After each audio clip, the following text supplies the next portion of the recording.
ჩვენ გმობთ განგრძობა დემოკრატიულ უკუსლას საქართველოში, აგრეთვე ანტიევროკავშირისეულ რიტორიკას, რომელიც არ შეესაბამება ევროკავშირის მოლოდინებს კანდიდატი ქვეყნის მიმართ. მე უკვე გავუსვი ხაზი იმ პასუხებს, რაც ამ მხრივ კომისიის მხრიდან გადაიდგა. ესაა ორმხრივი დახმარების შეჩერება, რომელსაც პირდაპირ სარგებელი მოჰქონდა მთავრობისთვის. წლის ბოლომდე ძალაში შევა უვიზო რეჟიმის შეჩერების ახალი მექანიზმი. დისკუსიები მიდის პოტენციურ სანქციებზე მათ მიმართ, ვინც პასუხისმგებელია დემოკრატიულ უკუსლასა და ადამიანის უფლებების დარღვევის გამო. ამასთან უნდა ითქვას, რომ ევროკავშირის კარი ღია რჩება საქართველოს ევროპული მომავლისთვის. საქართველოს ევროპული მომავლისთვის ხელისუფლებამ უნდა აჩვენოს მტკიცე ერთგულება ევროკავშირში გაწევრების გზაზე დაბრუნების მიმართ. ევროკავშირი დგას ქართველი ხალხის გვერდით. განვაგრძობთ სამოქალაქო საზოგადოებისა და თავისუფალი მედიის მხარდაჭერას. უზრუნველყოფთ, რომ საქართველოს მოსახლეობამ იცოდეს ევროკავშირის განგრძობადი მხარდაჭერის შესახებ, იმ დემოკრატიული ღირებულებების შესახებ, რომელთაც ჩვენ ევროკავშირში ვიცავთ და ასევე იმ შესაძლებლობების შესახებ, რომელთა შეთავაზებაც ევროკავშირს მათთვის შეუძლია. ქართული ოცნების მმართველობის ქვეშ საქართველო დემოკრატიულ ნორმებს შორდება. ჩვენ დემოკრატიულ ინსტიტუტებსა და ფუნდამენტურ უფლებებზე სისტემატურ თავდასხმებს ვხედავთ. მხარს ვუჭერთ ქართველი ხალხის უფლებას, რომ გააგრძელონ დემოკრატიული ევროპული მომავლის მოთხოვნა. პოლიტიკური და ადამიანის უფლებების მხრივ არსებული კრიზისი კანდიდატი ქვეყნისთვის უპრეცედენტოა. მოუწოდებს საქართველოს ხელისუფლებას, რომ გაფართოების ანგარიში აღიქვას როგორც შესაძლებლობა, რათა შეცვალოს კურსი, ნდობა აღადგინოს და ევროკავშირისკენ გზას დაუბრუნდეს. საბოლოო ჯამში საქართველოს მომავალი მათ ხელშია.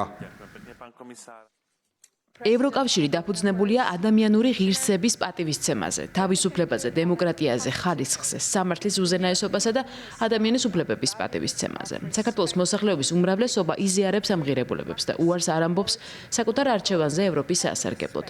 ჩვენ ხელი უნდა გავუწოდოთ მათ.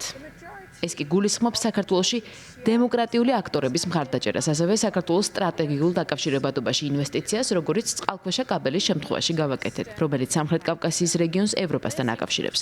ევროკავშირი საქართველოსთან დაკავშირებით არ დანებებულა და დგავართ ათასობით ქართველის გვერდით, რომლებიც დემოკრატიულ უფლებებს იცავენ ქვეყანაში.